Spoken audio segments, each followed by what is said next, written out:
In a quaint Indian village named Sankalp, nestled amid verdant fields and bustling markets, a sense of togetherness prevailed.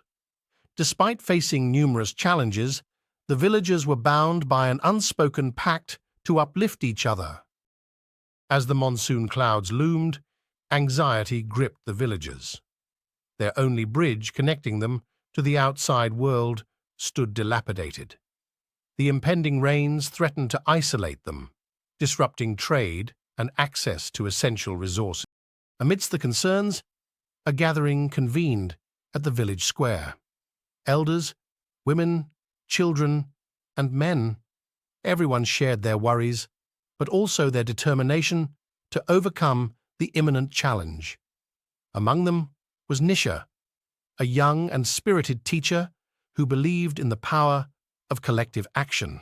Driven by a shared sense of purpose, the villagers devised a plan.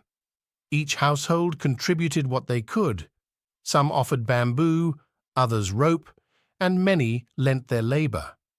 With guidance from the elders, they united to rebuild the bridge, their unity stronger than any obstacle. Day after day, under the scorching sun or amidst the downpour, the villagers toiled together.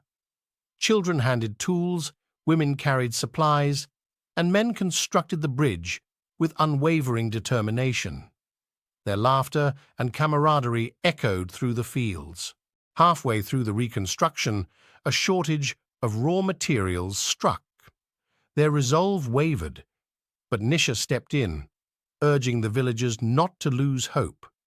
She appealed to neighboring villages, sharing their story and pleading for assistance. Moved by Sankalp's plight, neighboring villages responded. Supplies poured in, along with volunteers willing to lend a hand. The act of unity and support transcended boundaries, weaving a web of solidarity among communities.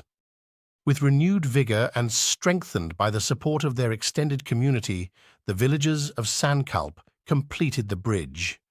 As the sun set on the horizon, a collective cheer echoed through the village, celebrating not just a bridge, but the unwavering spirit of unity.